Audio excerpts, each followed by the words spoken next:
You need some skinny motivation today? I'm going to be the one to give it to you. At first swipe, it seems like social media is flooded with health and wellness content. It is so easy. I don't even have a juicer. I make it in a blender. You can still lose a lot of weight and keep it off if you do it right. Let's make a supermodel snack.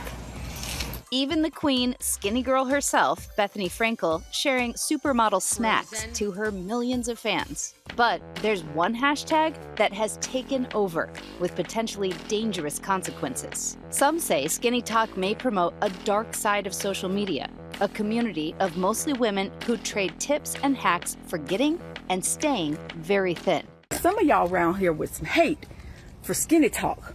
And we're not gonna have that. I think the best thing about losing the weight that you want to lose is really just flexing on everybody who discouraged you. It's not your hormones, it's your late night snacking. Skinny Talk is given to us as wellness, but it's really just disguised harm. One of the most high-profile Skinny Talk creators, Liv Schmidt, known for dishing out what some might see as harsh truths. If the dessert looks prettier than it tastes, walk away.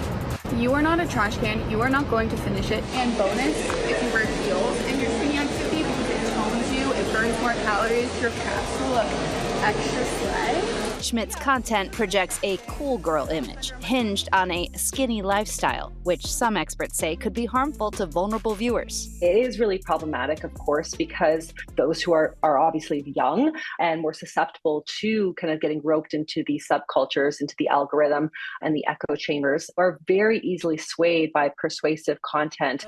The trend leading to a firestorm of controversy on social media. Do you not realize that these are literally eating disorders that are happening? I love being on Skinny Talk because I feel like it motivates me to be healthy. TikTok says they banned the hashtag after detecting an increase in content that violated their policies. Liv Schmidt also got banned on the platform. Schmidt defending her content on Instagram, saying, "I'm not problematic, you're just too sensitive." According to the group Equip Health, which offers at-home family-based therapy for eating disorders, 5.5 million people were impacted by eating disorders in 2024. Dozens of studies have found really high correlations between excessive social media use and risk of disordered eating and unhealthy body image. And we also know that hospitalizations for adolescents for eating disorders have climbed 6 to 7-fold. It was just a decade ago that fuller figures were embraced in pop culture. Celebs like Meghan Trainor singing her hit booty anthem, All About That Bass. Yeah, it's pretty clear. I ain't no size 2, but I can shake it like I'm supposed to do. A few years later, Lizzo breaking barriers with songs like About Damn Time. It's bad bitch o'clock, yeah, it's thick 30. Both preaching to their fans to embrace their curves. But just this year, both also revealing that they've turned to GLP-1 medications, in part to slim down. Lizzo, who also credits diet changes to her recent weight loss, opening up on the Just Trish podcast. Ozempic works because you eat less food. Yeah, it makes you full. So it makes you feel full. So if you can just do that on your own and get mind over matter, it's the same. Thought we were all about body positivity, and then the weight loss drugs, the Skinny Talk, we've done a full flip. There's no question, even with all the advances we have made in body positivity, people will always still want to be thin. So the result is this moral pushback, this counter movement. As a content creator, Abby Sharp spends a lot of time on social media and has seen Skinny Talk's rise with her own eyes. The 37-year-old from Toronto is also a registered dietitian. Her videos set the record straight on misinformation. We see young women with, thin, beautiful bodies saying, hey, if I did it, this is how I did it, and you can do it too if you follow my routine. I also come from a background of eating disorders, and I didn't have social media. I mean, yes, we had Kate Moss saying nothing tastes as good as skinny feels. Social media is so much more in your face. You also say you have a history of making enemies. Why create that type of content? Can we stop attaching the word skinny to literally every piece of content we post? I need folks to understand that if you are promoting something on the internet and you have influence, that you need to take some responsibility there. E.J. Dixon, a writer for The Cut, spent months investigating the inner world of skinny talk. She was diagnosed with an eating disorder as a teen, so for EJ, the subject is deeply personal. I would just be confronted nonstop with this barrage of imaging and messaging that was really, really harmful and triggering to me, and it affected me like way more than I thought it would. Why did you and when did you decide, I gotta get into this? I realized that it was very similar to a lot of the eating disorder communities that I had grown up with, like Pro-Ana Tumblr, ED Twitter, that sort of thing. It seemed very much like old wine, new labels. Her viral article also taking a deep dive into popular skinny talk influencer Liv Schmidt.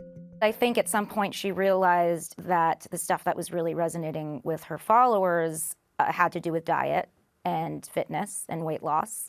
And so it was veiled very thinly with wellness. Yes, ostensibly. A lot of these skinny talk influencers kind of play that game where they say, oh no, it's not about weight loss, it's about wellness.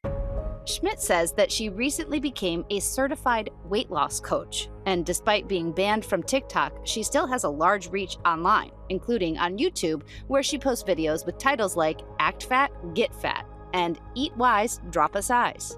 If you have to ask yourself, you're hungry, guess what? You're not. ABC News reached out to Schmidt, who declined to comment.